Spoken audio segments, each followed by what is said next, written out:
Nataka nikupe sababu 4 kwa nini upaswi kusema mimi sijasoma. Sababu mimi sijasoma imekuwa kisingizio cha watu wengi kinachowafanya wajione hawastahili kufanya mambo makubwa kwa kuwa wanaona hawana elimu ya kutosha. Hata hivyo, kutokuwa na elimu fulani haimaanishi kwamba huna elimu ya aina fulani nyingine, maana zipo elimu za aina nyingi. Kwa hiyo, kwa vyovyote vile, mtu hapaswi kuwa na kisingizio hiki kwa sababu zifuatazo. Sababu ya kwanza, sio kila mwenye elimu hufanikiwa kufanya mambo makubwa. Wewe una nafasi kubwa ya kufanikiwa na kufanya mambo makubwa kama na walio na elimu. Kusoma kitabu cha Mhubiri sura ya 9 mstari wa 11. Mhubiri anasema, nikarudi na kuona chini ya jua ya kwamba si wenye mbio washindao katika michezo, wala sio walio hodari washindao vitani, wala si wenye hekima wapatao chakula, wala si watu wa ufahamu wapatao mali, wala wenye ustadi wapatao pendeleo, lakini wakati na bahati wapata wote. Sababu ya pili, kusoma haimaanishi kukaa darasani. Kuna kupata maarifa kwa kuambatana na wenye hekima, sio kwa kukaa darasani. Ukijikagua kuona aina ya watu unaowafuata, utagundua kuna mambo mengi unayafahamu kwa sababu yao. Utagundua kile walichokisumbukia wao miaka mingi, wewe umekipata kwao kwa muda mchache, kwa njia rahisi ya mazungumzo, kwa njia rahisi ya mahusiano. Kusoma kitabu cha Mhubiri sura ya 12 mstari wa 12.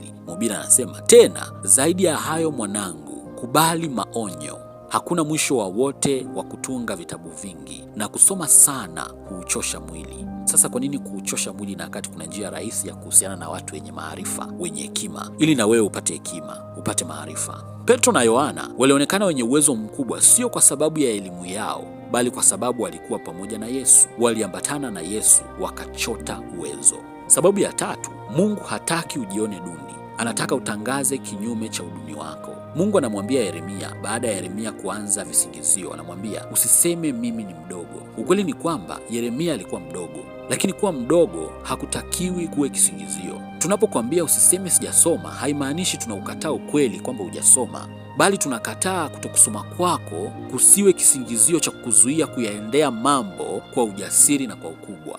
Sababu ya 4, acha kisingizio, nenda kasome sasa. Chukua hatua leo, usiseme sijasoma. Kuna watu hawajasoma kwa sababu mbalimbali, kwa sababu hawajaweza kulipiwa ada na wazazi wao, pengine wazazi wao hawakuwa na uwezo. Lakini sasa hivi una miaka mingi, wewe ni mtu mzima, unaweza ukaanza kujiendeleza. Anza kusoma, anza kujisomesha, usiseme sijasoma. Nakutakia matokeo chanya.